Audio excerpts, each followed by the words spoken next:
This is We All Be, news-free Dixie for the 21st century. See how it works? Somewhere. Can you dig it?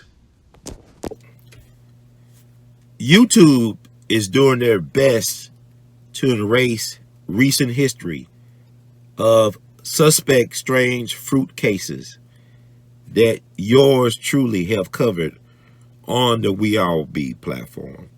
I have been quiet for a minute, but enough is enough. I'm going to say my piece.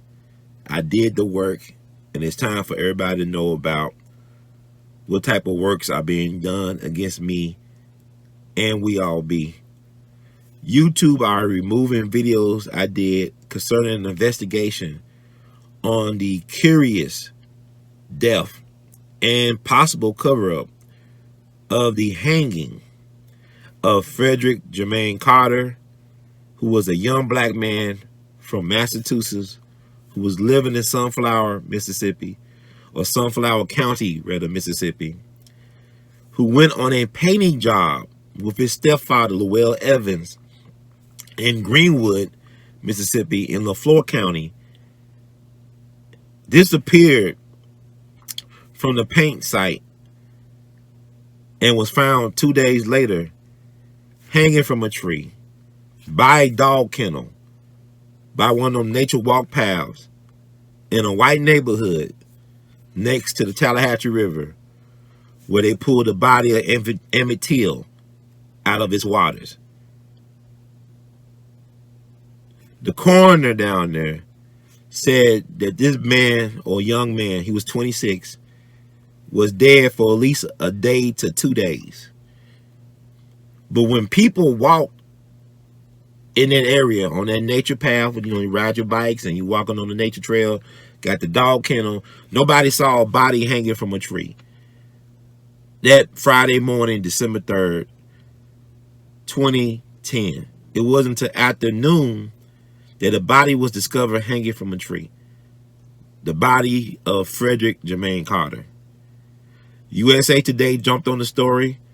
Had a hanging in Mississippi near the Tallahatchie River, right, where the same place where they pulled the body of Emmett Till. So you got all this raw emotion, all this trauma coming back up to the surface, right? And then it was quickly ruled like a suicide not too long after that, right? And We All Be, Brother Ron got involved in the case. The Nation of Islam assisted in providing a second autopsy for Fred Jermaine Carter's family.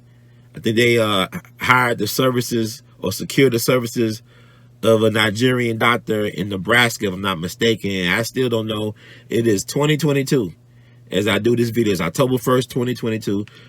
There's still been no official word or anything said about what was discovered in the second autopsy to my knowledge. But it was yours truly, Brother Ron, that ended up contacting the state medical examiner at the time, Dr. A.L.L Shaker, who was a world-renowned forensic scientist from Africa. He's Egyptian and Kenyan, I believe. Very well-respected forensic scientist. I got it from him. I recorded our conversation. I actually was able to talk to him the same day he mailed out the results to Frederick Jermaine Carter's family, that he did not rule what happened to Frederick Jermaine Carter as a suicide, but rather it was a hanging pending investigation, that it needed to be further investigated before he ruled it a suicide. Because there was a lot of, like I said, according to the coroner, Frederick Jermaine Carter was dead for about 1 or 2 days, but his body was not hanging from the tree until sometime afternoon. Right? So that means he must have been disposed of or murdered somewhere else and brought to that spot in a white, affluent neighborhood, from my understanding. So Brother Ron was the only organization in North America that actually did an investigative journalistic approach to trying to find out what happened to Brother Frederick Jermaine Carter. I interviewed the state medical examiner, and because he stood on truth and transparency, Dr. A.L.L Shaker lost his job as Mississippi's state medical examiner, a guy with a science background who was renowned in his field globally. was ran out of the Magnolia State because he dared to go against, to be contrary to the so-called official story. Let that sink in. And like I said, we're the only news organization, from my knowledge, that actually did a thorough investigation to try to find out what happened. We all be, Brother Ron, interviewed Frederick's aunt, who was a great advocate for justice for her nephew, Shalea Ross, a native of Mississippi, who doesn't live there no more for obvious reasons. I interviewed the sheriff of LaFleur County, Ricky Banks. Interviewed the DA. I interviewed the coroner. I interviewed one of the sons of the Honorable Elijah Muhammad, who was an advocate for finding out what really happened to Frederick Jermaine Carter. You know, I even went to the crime scene with a VIP, not entourage, but with some VIPs, like Dr. Howard Creasy, who was the president at the time of the Southern Christian Leadership Conference, and his entourage. We was escorted by state police. You had Willie Perkins, a state representative of Mississippi, and also I believe he was an NAACP president of LaFleur County at the time, or Greenwood, one of those. And also longtime state senator David Jordan, who could recall how it was back in the 50s when the Ward Bryan and his brother J.W. Mallon was on trial for Emmett Till's murder. I believe he attended the trial, or a day or so of the trial, from my understanding. Also, the family of Frederick Jermaine Carter. His mother was present. His stepfather, A.L.L. Evans, who claimed he called the sheriff department to say that his stepson was missing. I spoke to Ricky Banks, the sheriff, on record, and he said there was no phone call to the sheriff's department to report that Frederick Jermaine Carter was missing, not in their records, officially anyway. That nobody, or A.L.L. Evans, did not make the phone call, allegedly. I'm going to say allegedly. Then I encountered the family's attorney at the time, Valerie Hicks Powell, or Poe. I think Valerie Hicks Poe. And it was weird. This was Good Friday 2011. We got escorted to the crime scene. This is in the middle of the day, right? They just had a big press conference down in, I guess, the county square, whatever, at the courthouse, to rally up the troops that justice will be served, that we will find out what happened to brother Frederick Jermaine Carter. And we all went to the crime scene. It was spooky. It was eerie. It was like Jeeper Creepers and Get Out. It was weird because even though we had state police or whatever, police escort, it still felt creepy to be back where they found his brother's body. They still had the picnic table back there where they say he claimed that he used that picnic table to climb up the secure the rope over the tree branch to hang himself. Like I said, the coroner claimed he was dead for at least a day, if not 2 days. He disappeared on Wednesday from the painting gig, was found hanging from a tree Friday 2 days later. So I don't know, make that make sense, right? And I got a weird vibe from the stepfather, like he was trying to hide something allegedly. I'm just saying it's weird. You know, he claimed he made the phone call. The sheriff himself said they didn't receive a phone call. Dispatch didn't noted a phone call from A.L.L. Evans. So I'm saying, I'll just say I got into it. I got into a heated discussion with Valerie Hicks Poe, the so-called family attorney from Birmingham, who had to me a conflict of interest, as I found out in my investigative studies. That case really burnt me out because I put my heart into that case because I wasn't looking for no money. I didn't make no money.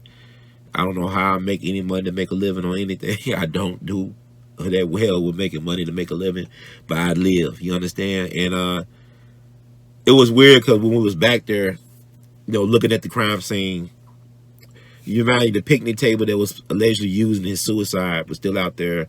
This happened in December. This is like what was Good Friday? Was that in April of 2011? Yeah, because my birthday weekend, I went to New Orleans with my mom. My mom treated me to a trip to New Orleans. So yeah, it was like in April when that went down. And I got into a heated thing with Valerie Hicks post. She was accusing me of being an opportunist, but I wasn't making any money. I was trying to actually bring justice, because I really do believe to this day that case could have been solved if folks were serious about finding out what really happened to our brother Frederick Jermaine Carter. The streets were talking about this was retaliation for what happened to a white dude in the black part of Greenwood or whatever, some street stuff. So who knows? But it was a lot of rumors going around as usual about what could have happened to Frederick Jermaine Carter. But what I felt and what many others feel, he did not commit suicide. So I blogged about it on the We All Be News blogspot website. I did a multi-part series on Fred Jermaine Carter case 6 months later. Why has it not been solved? Here are some of my theories. Like I said, We All Be only news organization to do any type of investigative work into the Frederick Jermaine Carter case. And that stuff is still out there. We posted the autopsy results and everything from the first autopsy. But I noticed lately, over the last year or so, that YouTube has made it their business to take down the videos I did with family, with law enforcement, with a lot of people about Frederick Jermaine Carter. Now, they're claiming that the reason why they're removing these videos because they fear for my safety, that I could be suspected in trying to self-harm myself. So they said the videos violated community guidelines because I was endorsing self-harming myself, that I was suicidal. And that those videos were not about me trying to do self-harm towards myself or being suicidal.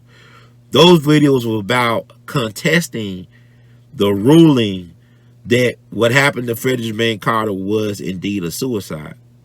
And I never felt that it was, given the evidence that contradicted the official narrative. Like I said, why would this dude go from his home in Sunflower County all the way to the white neighborhood in LaFleur County just to hang himself? And he was on a painting job with his stepfather that, from my understanding, he had issues. They had issues with each other. So who knows? And I just don't see too many black folks trying to kill themselves by hanging from trees. And so, like I said, there's been a lot of cases in Mississippi. Benny Thompson too busy trying to out-Trump whatever he doing with the Jan 6 committee. And then black folks can't get clean drinking water in Jackson, Mississippi. Black folks are suffering real time. And then black folks still hanging from trees, they calling it suicide in Mississippi. Black folks still hanging in prison cells, they calling it suicide in Mississippi. Anytime a black person is hanging from something, it's always a suicide, which is a code word to me just for cold-blooded murder, to be honest with you. It's like with Sandra Bland. So YouTube are removing these videos like every week. I'm now getting updates. Oh, we removed this content because it violates community guidelines of self-harming and all this, and we're really concerned. I said these videos were done a decade ago. If I really was trying to self-harm myself, I would have been off this planet a decade ago. I'm not suicidal. You may label me crazy or creatively maladjusted, but I'm not suicidal. But I do go deep into the rabbit hole on things that some people may think as being taboo. But I think YouTube is doing the people a great disservice, because this is historical evidence of the mistreatment of black folks in real time. We don't have to go back to the summer of '55. We can go back to the winter of 2010 to find out that black folks are still catching hell, and there's black males are catching hell and are getting shown no love in this society. So I don't know what's next. I don't know if y'all are interested in staying in touch with me, because recently, for whatever reason, Mercury retrograde, I got people contacting me who have been listening to my show for a decade for whatever reason. I didn't know I had this type of influence on people like that. They've been rocking with me, trial and error, good sound, horrible sound for the last 10 plus years. They have seen me grow into the person I am today. But it just saddens me how YouTube is really trying to scrub the history on what happened to our dear brother Frederick Jermaine Carter, who was nicknamed Fire. And no matter what they do, I will not allow them to put out my fire for truth and justice, and for voices of the marginalized to be amplified. So I just want to give this update. Like I said, YouTube is squeezing me out. I guess they won't even allow me to get 100,000 subscribers, but let alone 1 million. But that's okay. But I just think it's weird. Why are they afraid of what I'm putting out, especially stuff that's over 10 years old? And if you want to keep in touch, email WeAllBe with your contact information. I'll put you on the mail list that I'm starting. Go back to my roots, the mail list, and we see how this come out. But also support the channel so I could create alternatives to preserving this information for posterity. You could cash out your support, $R2C2H2. You could Google Pay, PayPal, Zelle your support use the email r2c2h2@gmail.com. That's r2c2h2@gmail.com. You can buy art of his art, r2c2h2.com. You can wear art of his art. Now, you know what's crazy? Go to my Teespring page, but YouTube has removed my shelf. Cause I was telling people, go below the video description, access our official Teespring site to buy our customized t-shirts. They took that away from me. They said I violated community guidelines. So they just really trying to run me out of Dodge here, you know, carve my ways to make any type of money. Like I said, I'm not even making money like this off these things. I mean, people could think what they want to think, but I'm not making no real money. I do it for the love of my people. And like I said, I'm doing stuff in real time. I'm not just a YouTube activist. I'm a real artivist. I'm a manifest star. So we're doing the Jimmy Lunsford Legacy Awards, a whole week dedicated to a black man in town. They give 2 weeks to a white man named Elvis for years. And now we started a tradition, and WeAllBe Group Incorporated, our 501c3, giving honor to a black man for a whole week who did a lot to impact Memphis as far as a cultural giant in this short time on the planet. So, I mean, I'm doing things with money I don't even have to feed my people, because Baba Dick Gregory said I'm the feeder. I must feed the people, even when it costs me to feed the people. And these are very inflated times. So if you have it in your heart to give, please give. I ain't too proud to beg, but I ain't begging either at the same time, because I'm still going to do this regardless if I eat, if bills are paid or anything like that, because I love my people that much. So this is who I am. I'm not going to change because the times have changed. I'm going to stay true to who I am. I'm going to ride this out, and we'll see how it's going to end up in the end. But I want to let y'all know that YouTube has been waging this war against certain content I put out and trying to label it, you know, self-harm issue. Because even one of their people on their support staff reviewed the videos that were removed because allegedly it violated community guidelines about self-harm. He said these videos are not about self-harm. You're trying to educate people about an issue, about an event that actually happened. And now they want to erase this stuff from the internet. They're scrubbing the internet. And I've been quiet about this, because I got a lot of stuff. There's people that's been breaking into my car. I live in Memphis, Tennessee.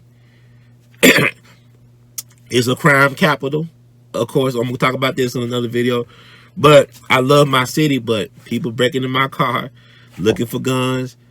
And my most powerful weapon to me is my words and my ideas. And using my words to manifest my ideas. You a threat, you could do that. So I'm gonna leave it at that. But thank y'all who've been rocking with me, if not from day one, but for at least a decade or so. Y'all letting me know for whatever reason in this season that y'all been rocking with me for a long time, and I appreciate that. And then I'm glad that the work that I have done is not in vain. It has benefited a lot of you all. So thank you, thank you, thank you. In the words of the great Duke Ellington, we love you madly. Y'all keep on producing and pushing, but this too shall pass. Every reason got a season, and seasons don't last. They repeat, or they may not repeat, but they do rhyme. But whatever, I'm just getting all lost in the jankiness of all. But yes, this is your brother Ron, trying to give y'all that content because I am the feeder, so-called by Baba Dick Gregory, yours truly. So thank y'all. God bless. We love you madly. Best is yet to come. And support WeAllBe and Brother Ron. Because we're going to support y'all. One love.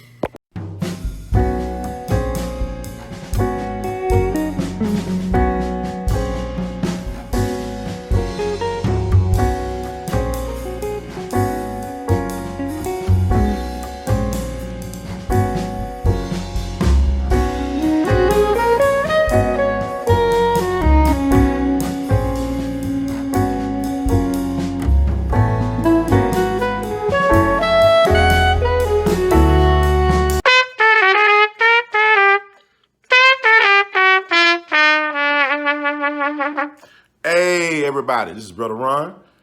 I am asking you all to do me a big favor. Think about supporting the We All Be movement. Your donation is tax deductible. The We All Be Group Incorporated is a recognized 501c3. And I'm just asking you all because I want to keep on bringing y'all quality work through the way that I know how to do best. And I'm going to sing my praises and toot my horn. A lot of y'all were not hip to Dick Gregory until Brother Ron brought him on the We All Be platform, until that jingle review we did. Y'all seen another side of Judge Joe Brown, and Judge Joe Brown's message has been amplified. But it was We All Be that brought Judge Joe Brown to y'all back in 2014. And so many others. And we covered so many things. So help us out so we can help you all. Peace.